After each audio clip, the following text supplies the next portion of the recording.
Operation Reinhardt's staff for this task was Carlos Tribal.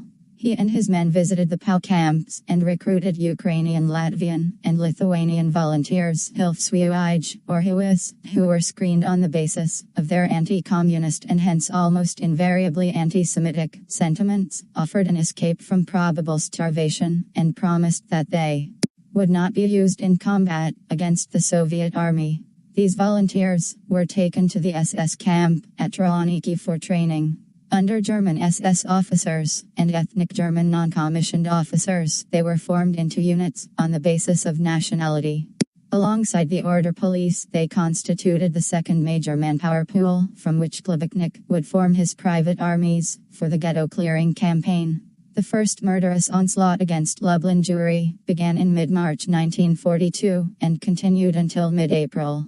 About 90% of the 40,000 inhabitants of the Lublin ghetto were killed either through deportation to the extermination camp at Bejzik or execution on the spot, and 11,000 to 12,000 more Jews were sent to Bejzik from the nearby towns Izbika, Piaski, Lubart, 6W Zamosk, and Krasnik. During the same period, some 36,000 Jews from the neighboring district of Galicia to the east of Lublin were also deported to Bejzik. From mid-April to late May, the killing operations at Befzik were temporarily halted as the small wooden building with 3 gas chambers was torn down, and a large stone building with 6 larger gas chambers was erected. When killing operations resumed at Bejzik in late May, the camp primarily received Jews deported from the neighboring district of Krak-6W to the west, not from the Lublin district itself. However, SOBIB-6R, Plebeknik's second extermination camp in the Lublin district, had begun operating in early May. For the next 6 weeks, it received deportations from the Lublin counties of ZAMOS*C, Puyi, Krasny Sta, and Chetem. By June 18, scarcely 3 months after the first deportations from the Lublin ghetto, about 100,000 Jews from the Lublin district had been killed, along with 65,000 from Krak-6W and Galicia, the vast majority by gassing at Bejzik and SOBIB-6R. 3. The deportations to the death camps were only part of a vast relocation of Central European Jewry. At the same time that Polish Jews were being deported from their homes to the extermination camps, trainloads of Jews from Germany, Austria, the Protectorate, and the puppet state of Slovakia were being dumped into the Lublin district. Some of these transports, such as the June 14 train from Vienna guarded by Lieutenant Fishman, were also sent directly to SOBIB-6R. Others, however, were unloaded in various ghettos, with the foreign Jews temporarily taking the places of those who had recently been killed. This vast shuffling of Jews, as well as the mass murder in Bejzik and SOBIB-6R, stopped temporarily on June 19, when a shortage of rolling stock brought to a halt all Jewish transports in the general government for a period of 20 days, for 2 death trains per week, from the Krak-6W district to Bejzik resumed on July 9, and the steady flow of transports from Warsaw to the newly opened extermination center at Treblinka began on July 22. However, the main rail line to SOBIB-6R was under repair, rendering that camp virtually inaccessible until the fall. In the Lublin district itself, therefore, deportations to the extermination camps did not resume in early July. It was during this enforced lull in the final solution in the general government that Reserve Police Battalion 101 arrived in the Lublin district. On June 20, 1942, the battalion received orders for a special action in Poland. 5. The nature of this special action was not specified in the written orders, but the men were led to believe that they would be performing guard duty. There is no indication whatsoever that even the officers suspected the true nature of the duties that awaited them. The battalion entrained at the Sternschanze station, 6, the same point from which some of its men had deported Hamburg Jews. To the east the previous fell.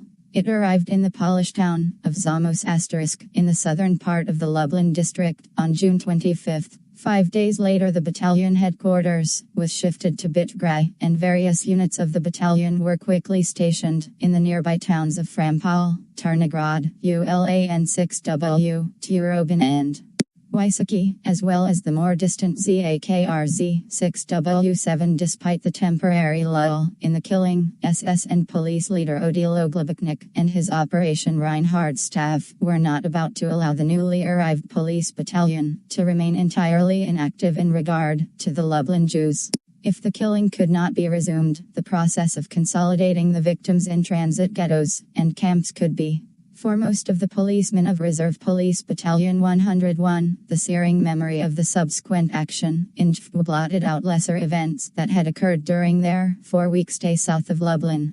However, a few did remember taking part in this consolidation process, collecting Jews in smaller settlements and moving them to larger ghettos and camps. In some cases, only so-called work Jews were seized, put on trucks, and sent to camps around Lublin. In other cases, the entire Jewish population was rounded up and put on trucks or sent off on foot. Sometimes the Jews from the smaller, surrounding villages were then collected and resettled in their place. None of these actions involved mass executions, though Jews who were too old, frail, or sick to be transported were shot in at least some instances. The men were uniformly uncertain about the towns from which they had deported Jews and the places to which the Jews had been relocated. No one recalled the names Izbica and Piaski, though these were the two major transit ghettos south of Lublin that were used for collecting Jews. Apparently, Gluboknik lost patience with this consolidation process and decided to experiment with renewed killing. As deportation to the extermination camps was not possible at the time, mass execution through firing squad was the available alternative.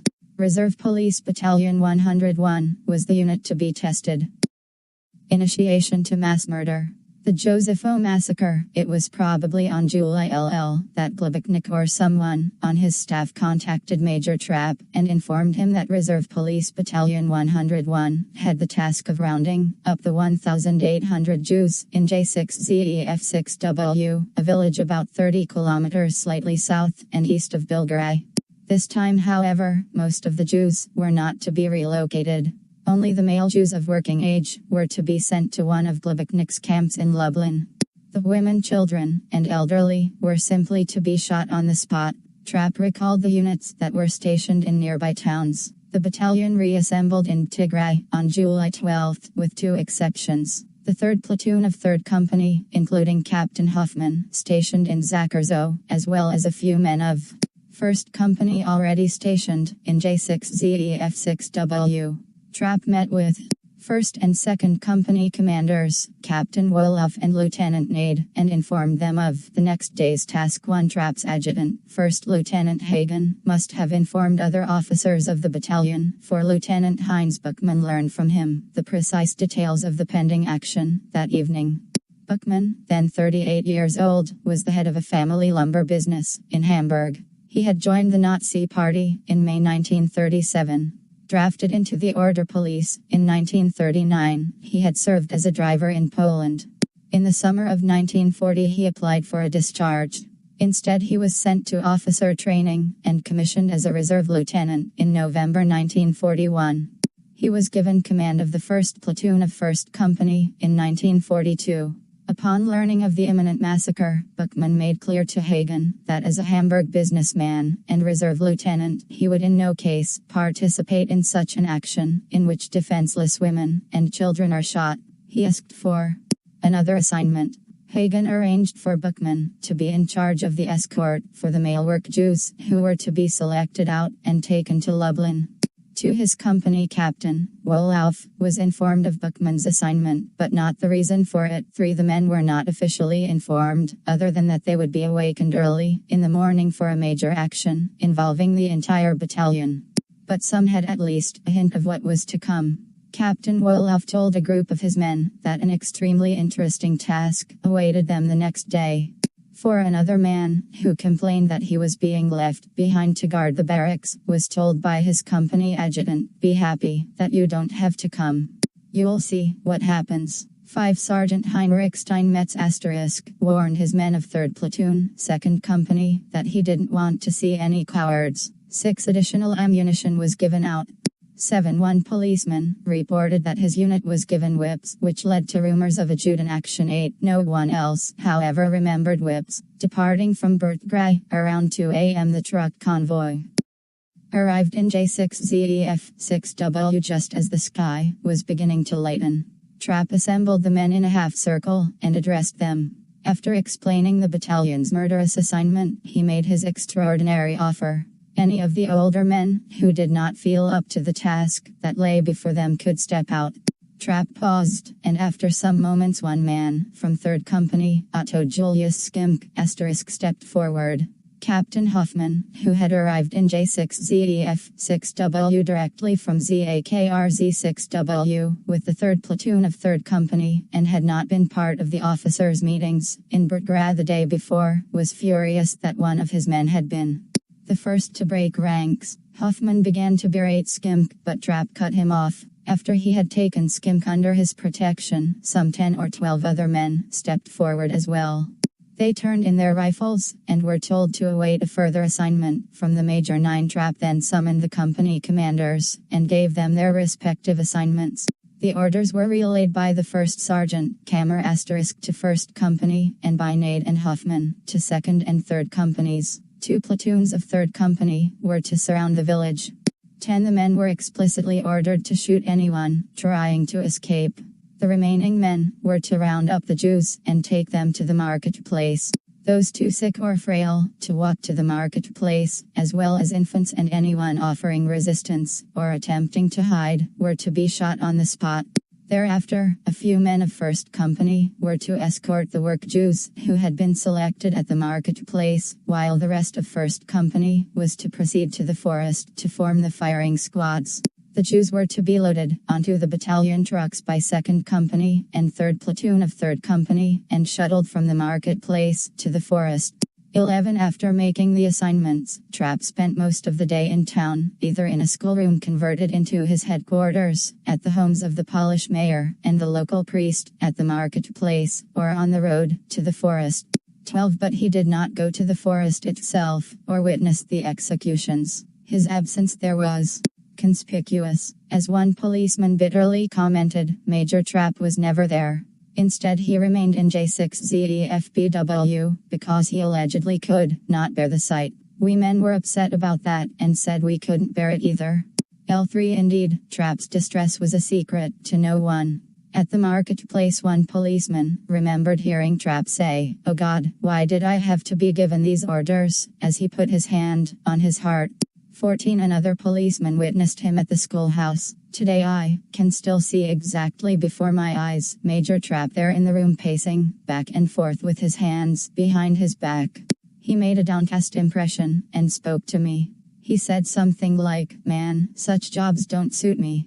But orders are orders.'" 15 Another man remembered vividly how Trapp, finally alone in our room, sat on a stool and wept bitterly. The tears really flowed. 16 Another also witnessed Trapp at his headquarters. Major Trapp ran around excitedly, and then suddenly stopped dead in front of me, stared, and asked if I agreed with this. I looked him straight in the eye, and said, "No, Herr Major." He then began to run around again, and wept like a child. 17 The doctor's aide encountered Trapp weeping on the path from the marketplace to the forest, and asked if he could help. He answered me only to the effect that everything was very terrible. 18 Concerning J6ZEF6W, Trapp later confided to his driver, "If this Jewish business is ever avenged on earth, then have mercy on us Germans." 19 While Trapp complained of his orders, and wept, his men proceeded to carry out the battalion's task. The non-commissioned officers divided some of their men into search teams of 2, 3 or 4, and sent them into the Jewish section of J6ZEFFTW. Other men were assigned as guards along the streets leading to the marketplace, or at the marketplace itself. As the Jews were driven out of their houses, and the immobile were shot, the air was filled with screams and gunfire. As one policeman noted, it was a small town, and they could hear everything. 20 Many policemen admitted seeing the corpses of Those who had been shot during the search, but only 2 admitted having shot 21. Again, several policemen admitted having heard that all the patients in the Jewish hospital or old people's home had been shot on the spot, though no one admitted having actually seen the shooting or taken part.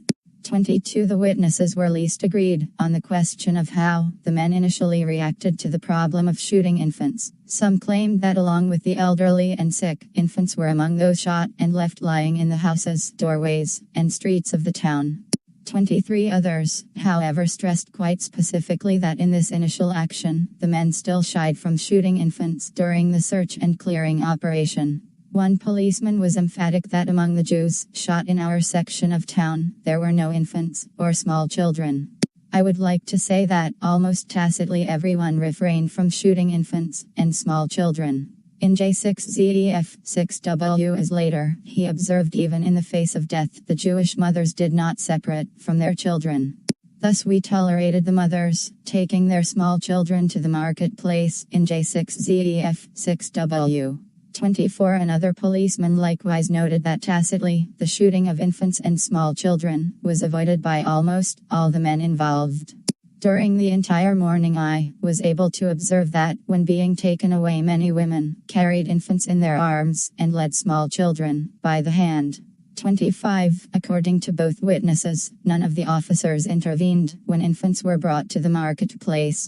Another policeman, however, recalled that after the clearing operation, his unit 3rd Platoon, 3rd Company, was reproached by Captain Hoffman. We had not proceeded energetically enough. 26. As the roundup neared completion, the men of 1st Company were withdrawn from the search and given a quick lesson in the gruesome task that awaited them. They were instructed by the battalion doctor and the company's 1st sergeant. One musically inclined policeman, who frequently played the violin on social evenings, along with the doctor, who played a wonderful accordion, recalled, "I believe that at this point, all officers of the battalion were present, especially our battalion physician, Dr. Schoenfelder *. He now had to explain to us precisely how we had to shoot in order to induce the immediate death of the victim. I remember exactly that for this demonstration, he drew or outlined the contour of a human body, at least from the shoulders upward, and then indicated precisely the point on which the fixed bayonet was to be placed as an aiming guide." 27. After 1st Company had received instructions and departed for the woods, Trapp's adjutant, Hagen, presided over the selection of the work Jews. The head of a nearby sawmill had already approached Trapp with a list of 25 Jews who worked for him, and Trapp had permitted their release.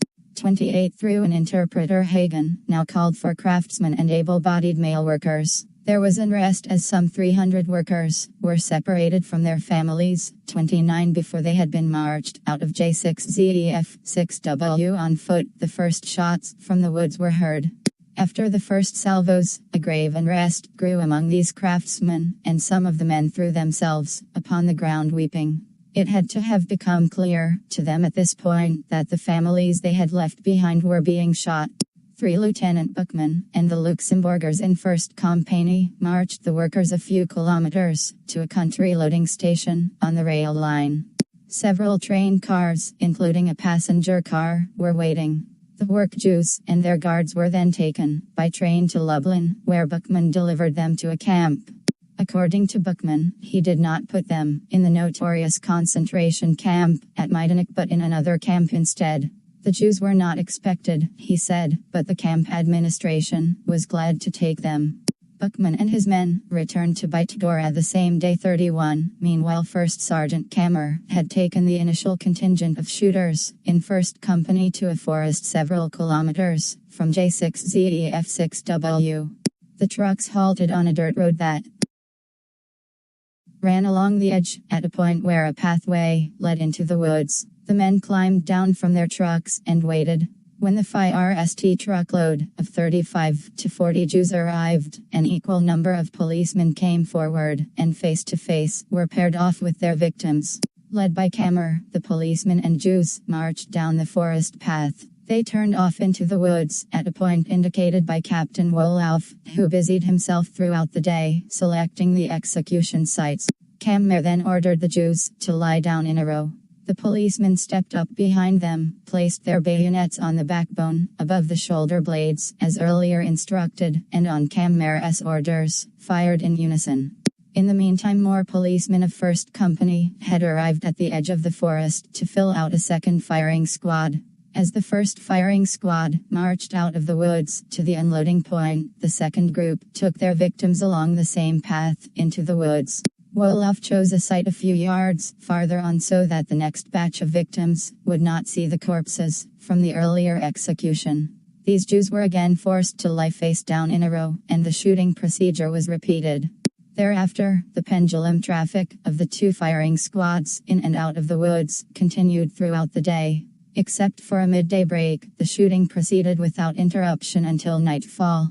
At some point in the afternoon, someone organized a supply of alcohol for the shooters. By the end of a day of nearly continuous shooting, the men had completely lost track of how many Jews they had each killed. In the words of one policeman, it was in any case a great number. 32. When Trapp first made his offer, early in the morning, the real nature of the action had just been announced, and time to think and react had been very short. Only a dozen men had instinctively seized the moment to step out, turn in their rifles, and thus excuse themselves from the subsequent killing. For many, the reality of what they were about to do, and particularly that they themselves might be chosen for the firing squad, had probably not sunk in. But when the men of 1st Company were summoned to the marketplace, instructed in giving a neck shot, and sent to the woods to kill Jews, some of them tried to make up for the opportunity they had missed earlier. One policeman approached 1st Sergeant Kammer, whom he knew well. He confessed that the task was repugnant to him, and asked for a different assignment. Kammer obliged, assigning him to guard duty on the edge of the forest, where he remained throughout the day. 33. Several other policemen, who knew Kammer well, were given guard duty along the truck route. 34. After shooting for some time, another group of policemen approached Kammer and said they could not continue. He released them from the firing squad and reassigned them to accompany the trucks. 35. Two policemen made the mistake of approaching Captain and SS Hauptsturmführer Wolof instead of Kammer. They pleaded that they too were fathers with children and could not continue.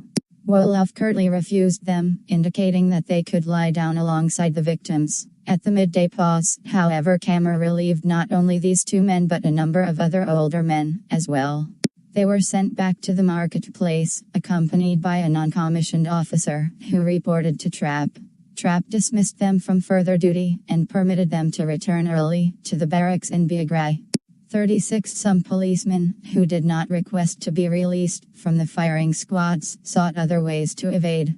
Non-commissioned officers armed with submachine guns had to be assigned to give so-called mercy shots because both from excitement as well as intentionally left bracket italics mine right bracket, individual policemen shot past their victims. 37. Others had taken evasive action earlier. During the clearing operation, some men of 1st Company hid in the Catholic priest's garden until they grew afraid that their absence would be noticed. Returning to the marketplace, they jumped aboard a truck that was going to pick up Jews from a nearby village in order to have an excuse for their absence. 38. Others hung around the marketplace because they did not want to round up Jews during the search. 39. Still others spent as much time as possible searching the houses, so as not to be present at the marketplace, where they feared being assigned to a firing squad. 40. A driver assigned to take Jews to the forest made only one trip before he asked to be relieved. Presumably his nerves were not strong enough to drive more Jews to the shooting site, commented the man who took over his truck and his duties of chauffeuring Jews to their death. 41. After the men of 1st Company departed for the woods, 2nd Company was left to complete the roundup and load Jews onto the trucks. When the first salvo was heard from the woods, a terrible cry swept the marketplace as the collected Jews realized their fate. 42. Thereafter, however, a quiet composure indeed, in the words of German witnesses, an unbelievable and astonishing composure settled over the Jews. 43. If the victims were composed, the German officers grew increasingly agitated as it became clear that the pace of the executions was much too slow if they were to finish the job in one day. Comments were repeatedly made, such as "it's not getting anywhere," and "it's not going fast enough." 44 Trap reached a decision and gave new orders. Third Company was called in from its outposts around the village to take over close guard of the marketplace. The men of Lieutenant Nade's Second Company were informed that they too must now go to the woods to join the shooters. Sergeant Steinmetz of 3rd Platoon once again gave his men the opportunity to report if they did not feel up to it. No one took up his offer. 45 Lieutenant Nade divided his company into 2 groups assigned to different sections of the woods. He then visited Wolof's 1st Company to witness a demonstration of the executions. 46 Meanwhile, Lieutenant Shear and Sergeant Hergert * took the 1st Platoon of 2nd Company, along with some men of 3rd Platoon, to a certain point in the woods. Shear divided his men into 4 groups, assigned them each a shooting area, and sent them back to fetch the Jews they were to kill. Lieutenant Nade arrived and heatedly argued with Shear that the men were not being sent deep enough into the woods. 47. By the time each group had made 2 or 3 round trips to the collection point and carried out their executions, it was clear to Shear that the process was too slow. He asked Hergert for advice. I then made the proposal. Hergert recalled that it would suffice if the Jews were brought from the collection point to the place of execution by only 2 men of each group, while the other shooters of the execution commando would already have moved to the next shooting site. Furthermore, this shooting site was moved somewhat forward from execution to execution and thus always got closer to the collection point on the forest path. We then proceeded accordingly. 48 Hergert's suggestion speeded the killing process considerably. In contrast to 1st Company, the men of 2nd Company received no instruction on how to carry out the shooting. Initially, bayonets were not fixed as an aiming guide, and as Hergert noted, there was a considerable number of missed shots that led to the unnecessary wounding of the victims. One of the policemen in Hergert's unit likewise noted the difficulty the men had in aiming properly. At first we shot freehand. When one aimed too high, the entire skull exploded. As a consequence, brains and bones flew everywhere. Thus we were instructed to place the bayonet point on the neck. 49 According to Hergert, however, using fixed bayonets as an aiming guide was no solution. Through the point-blank shot that was thus required, the bullet struck the head of the victim at such a trajectory that often the entire skull, or at least the entire rear skull cap, was torn off, and blood, bone splinters, and brains sprayed everywhere, and besmirched the shooters. 50 Hergert was emphatic that no one in 1st Platoon was given the option of withdrawing beforehand.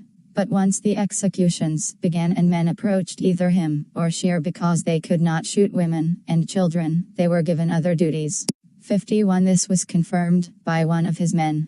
During the execution, word spread that anyone who could not take it any longer could report. He went on to note, I myself took part in some 10 shootings, in which I had to shoot men and women.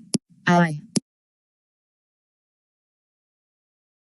simply could not shoot at people anymore, which became apparent to my sergeant, Hergert, because at the end I repeatedly shot past. For this reason he relieved me. Other comrades were also relieved sooner or later, because they simply could no longer continue. 52 Lieutenant Drucker's 2nd Platoon, and the bulk of Sergeant Steinmetz's 3rd Platoon were assigned to yet another part of the forest. Like Shear's men, they were divided into small groups of 5 to 8 each rather than large groups of 35 to 40 as in Wolof's 1st Company.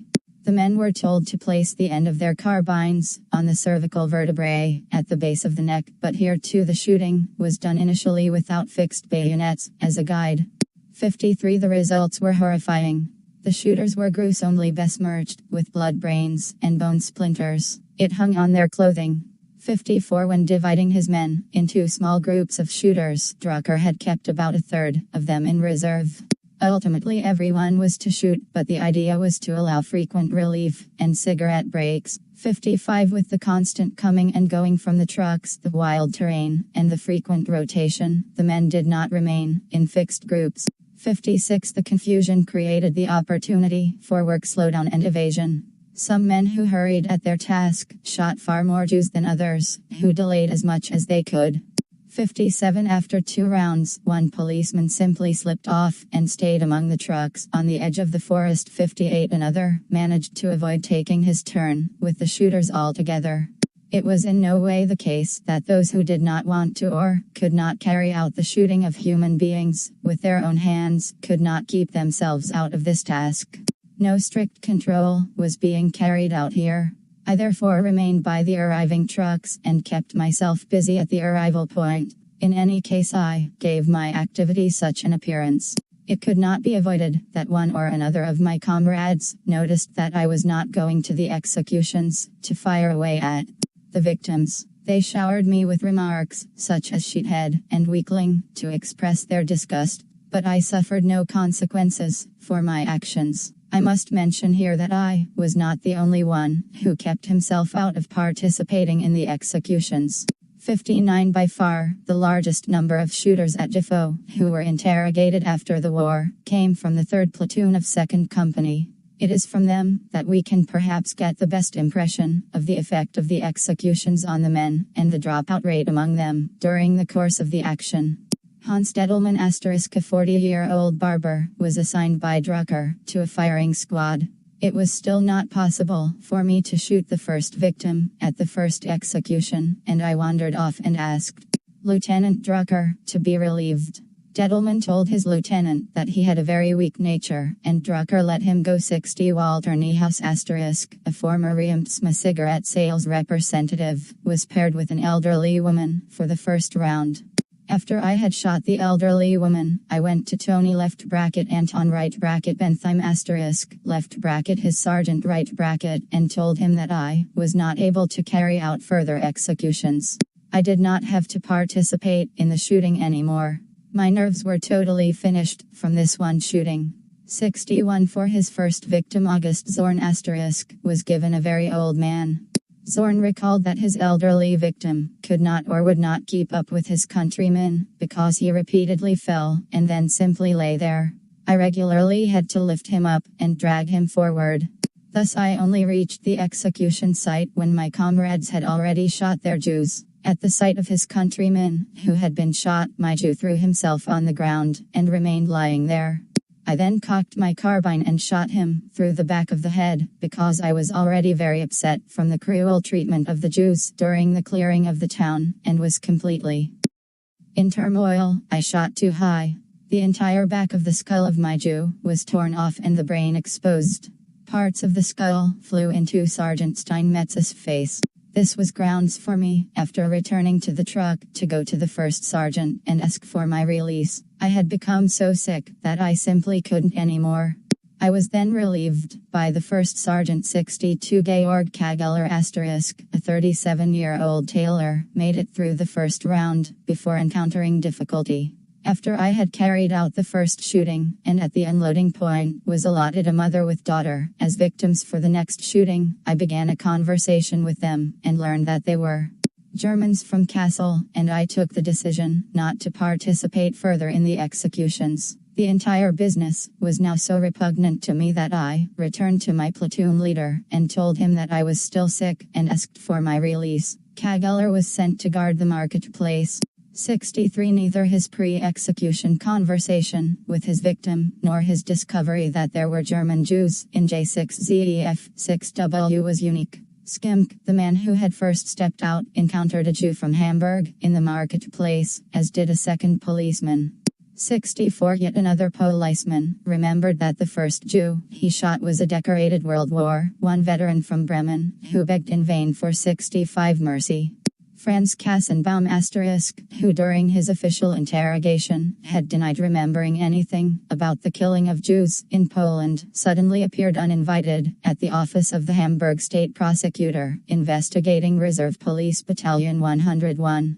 He told how he had been a member of a firing squad of 7 or 8 men that had taken its victims into the woods and shot them in the neck at point-blank range. This procedure had been repeated until the 4th victim. The shooting of the men was so repugnant to me that I missed the 4th man. It was simply no longer possible for me to aim accurately. I suddenly felt nauseous and ran away from the shooting site. I have expressed myself incorrectly just now. It was not that I could no longer aim accurately, rather that the fourth time I intentionally missed.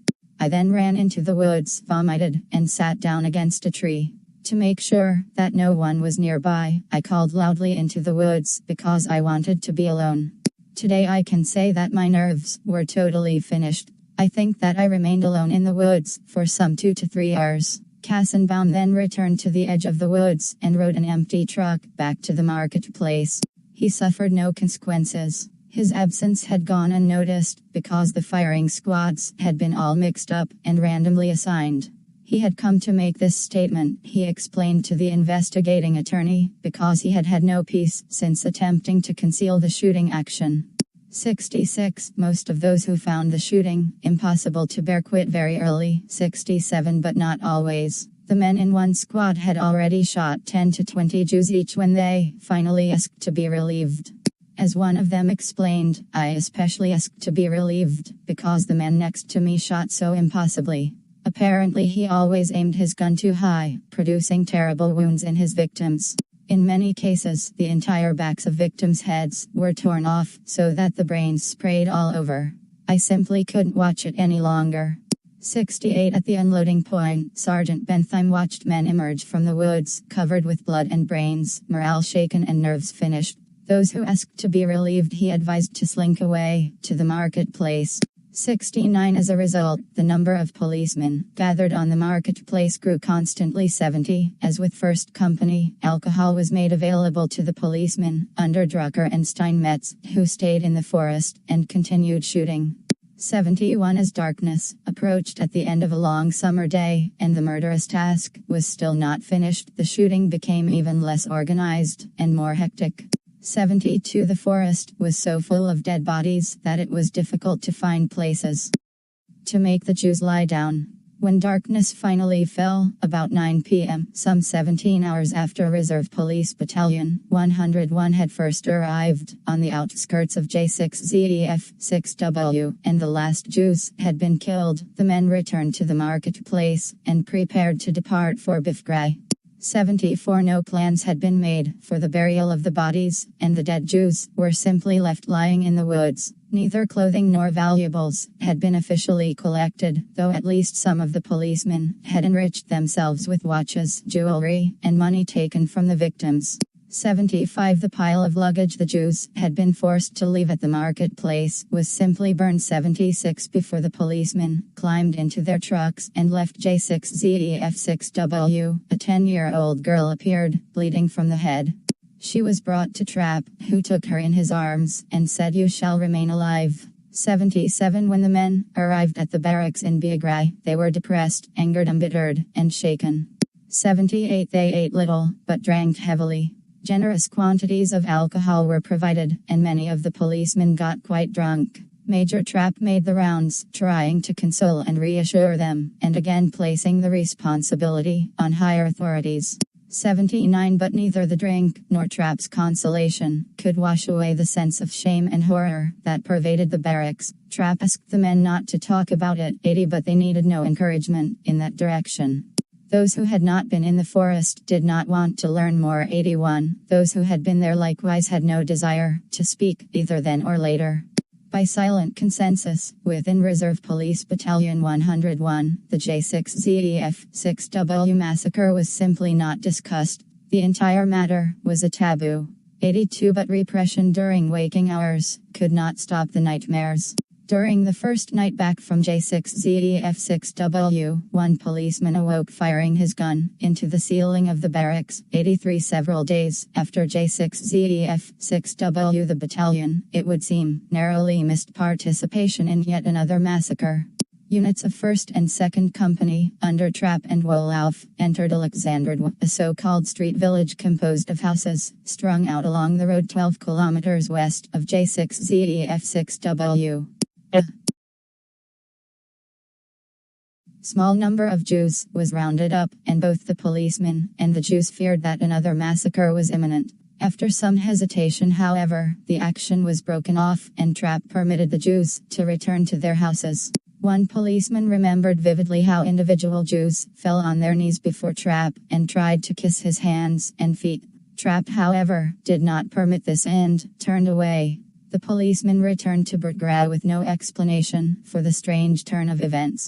84 Then, on July 20th, precisely 1 month after its departure from Hamburg and 1 week after the J6ZEF-6W massacre, Reserve Police Battalion 101 left Belgrade for redeployment in the northern sector of the Lublin district. Reflections on a massacre at Józsefó. A mere dozen men, out of nearly 500, had responded instinctively to Major Trapp's offer to step forward and excuse themselves from the impending mass murder. Why was the number of men who, from the beginning, declared themselves unwilling to shoot so small? In part, it was a matter of the suddenness. There was no forewarning or time to think, as the men were totally surprised by the J6ZEF-6W Action 1, unless they were able to react to Trapp's offer on the spur of the moment. This first opportunity was lost. 2. As important as the lack of time for reflection was the pressure for conformity, the basic identification of men in uniform with their comrades, and the strong urge not to separate themselves from the group by stepping out. The battalion had only recently been brought up to full strength, and many of the men did not yet know each other well. The bonds of military comradeship were not yet fully developed. Nonetheless, the act of stepping out that morning in J6ZEF-6W meant leaving one's comrades and admitting that one was too weak or cowardly. Who would have dared, one policeman declared emphatically, to lose face before the assembled troops? 3. If the question is posed to me, why I shot with the others, in the first place, said another, who subsequently asked to be excused after several rounds of killing, I must answer that no one wants to be thought a coward. It was one thing to refuse at the beginning, he added, and quite another to try to shoot but not be able to continue. 4. Another policeman, more aware of what truly required courage, said quite simply, I was cowardly. 5. Most of the interrogated policemen denied that they had any choice. Faced with the testimony of others, many did not contest that Trapp had made the offer, but claimed that they had not heard that part of the speech, or could not remember it. A few policemen made the attempt to confront the question of choice, but failed to find the words. It was a different time and place, as if they had been on another political planet, and the political values and vocabulary of the 1960s were useless in explaining the situation in which they had found themselves in 1942. Quite atypical in describing his state of mind, that morning of July 13th was a policeman who admitted to killing as many as 20 Jews before quitting.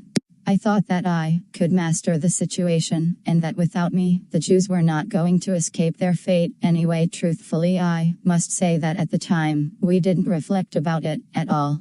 Only years later did any of us become truly conscious of what had happened then. Only later did it first occur to me that had not been right. 6. In addition to the easy rationalization that not taking part in the shooting was not going to alter the fate of the Jews in any case, the policemen developed other justifications for their behavior. Perhaps the most astonishing rationalization of all was that of a 35-year-old metal worker from Bremerhaven. I made the effort, and it was possible for me to shoot only children. It so happened that the mothers led the children by the hand. My neighbor then shot the mother, and I shot the child that belonged to her, because I reasoned with myself that after all, without its mother, the child could not live any longer.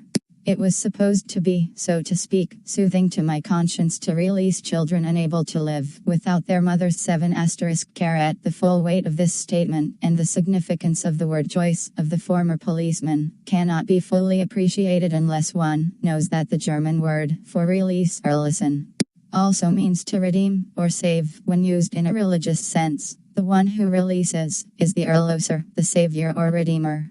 In terms of motivation and consciousness, the most glaring omission in the interrogations is any discussion of anti-Semitism. For the most part, the interrogators did not pursue this issue. Nor were the men, for understandable reasons, as potential defendants, eager to volunteer any illuminating comments. With few exceptions, the whole question of anti-Semitism is marked by silence. What is clear is that the men's concern for their standing in the eyes of their comrades was not matched by any sense of human ties with their victims. The Jews stood outside their circle of human obligation and responsibility. Such a polarization between us and them, between one's comrades and the enemy, is of course standard in war. It would seem that even if the men of Reserve Police Battalion 101 had not consciously adopted the anti-Semitic doctrines of the regime, they had at least accepted the assimilation of the Jews into the image of the enemy. Major Trapp appealed to this generalized notion of the Jews as part of the enemy in his early morning speech. The men should remember, when shooting Jewish women and children, that the enemy was killing German women and children by bombing Germany. If only a dozen policemen stepped out at the beginning to extricate themselves from the impending mass murder, a much larger number either sought to evade the shooting by less conspicuous methods or asked to be released from the firing squads once the shooting had begun. How many policemen belonged to these categories cannot be ascertained with any certainty, but an estimate in the range of 10 to 20% of those actually assigned to the firing squads does not seem unreasonable. Sergeant Hergert, for instance, admitted excusing as many as 5 from his squad of 40 or 50 men. In the Drucker-Steinmetz group, from which the greatest number of shooters was interrogated, we can identify 6 policemen who quit within 4 rounds and an entire squad of 5 to 8 who were released considerably later. While the number of those who evaded or dropped out was thus not insignificant, it must not obscure the corollary that at least 80% of those called upon to shoot continued to do so, until 1,500 Jews from J6ZEF-6W had been killed. Even 20 or 25 years later, those who did quit shooting along the way overwhelmingly cited sheer physical revulsion against what they were doing as the prime motive, but did not express any ethical or political principles behind this revulsion. Given the educational level of these reserve policemen, one should not expect a sophisticated articulation of abstract principles. The absence of such does not mean that their revulsion did not have its origins in the humane instincts that Nazism radically opposed and sought to overcome. But the men themselves did not seem to be conscious of the contradiction between their feelings and the essence of the regime they served. Being too weak to continue shooting, of course, posed problems for the productivity and morale of the battalion, but it did not challenge basic police discipline or the authority of the regime in general. Indeed, Heinrich Himmler himself sanctioned the toleration of this kind of weakness in his notorious Posen speech of October 4, 1943 to the SS leadership. While exalting obedience as one of the key virtues of all SS men, he explicitly noted an exception, namely one whose nerves are finished, one who is weak. Then one can say, "Good, go take your 8 pension." Politically and ethically motivated opposition, explicitly identified by the policemen as such, was relatively rare. One man said he decisively rejected the Jewish measures of the Nazis because he was an active Communist Party member, and thus rejected National Socialism in its entirety. Another said he opposed the shooting of Jews because he had been a social democrat for many years. A third said he was known to the Nazis as politically unreliable and a grumbler, but gave no further political identity. 11 Several others grounded their attitude on opposition to the regime's anti-Semitism, in particular. This attitude I already had earlier in Hamburg, said one landscape gardener, because due to the Jewish measures already carried out in Hamburg I had lost the greater part of my business customers.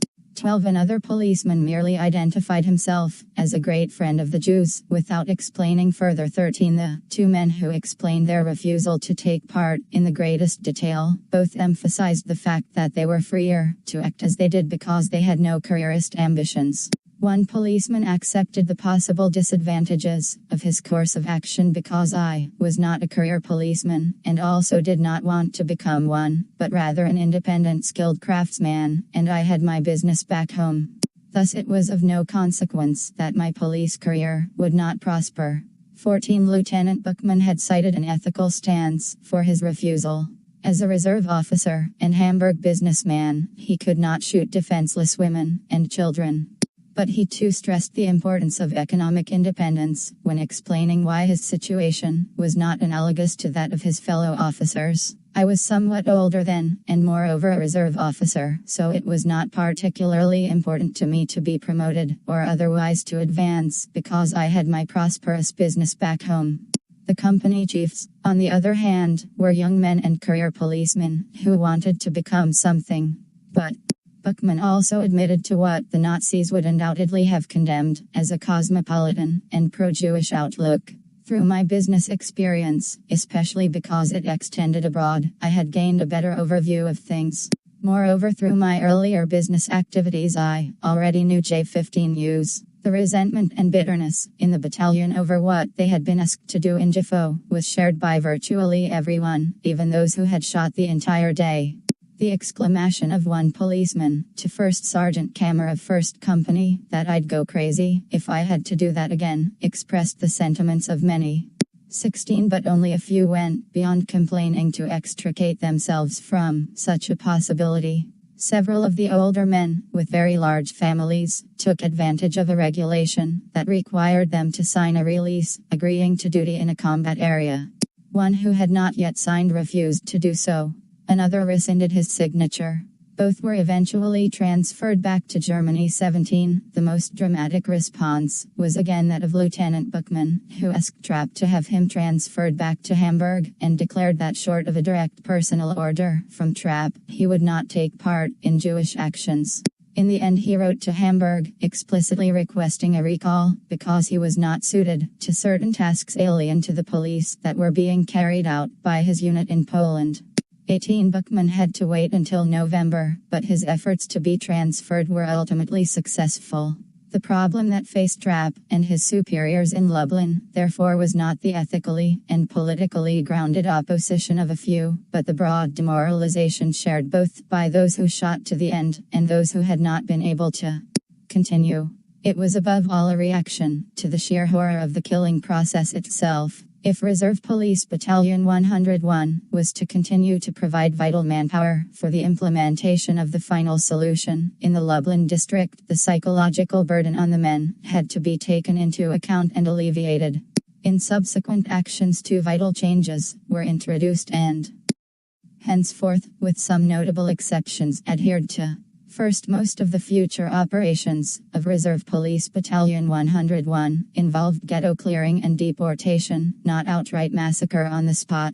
The policemen were thus relieved of the immediate horror of the killing process, which for deportees from the northern Lublin district was carried out in the extermination camp at Treblinka. Second, while deportation was a horrifying procedure, characterized by the terrible coercive violence needed to drive people onto the death trains, as well as the systematic killing of those who could not be marched to the trains, these actions were generally undertaken jointly by units of Reserve Police Battalion 101 and the Traunicus SS trained auxiliaries from Soviet territories, recruited from the POW camps, and usually assigned the very worst parts of the ghetto clearing and deportation.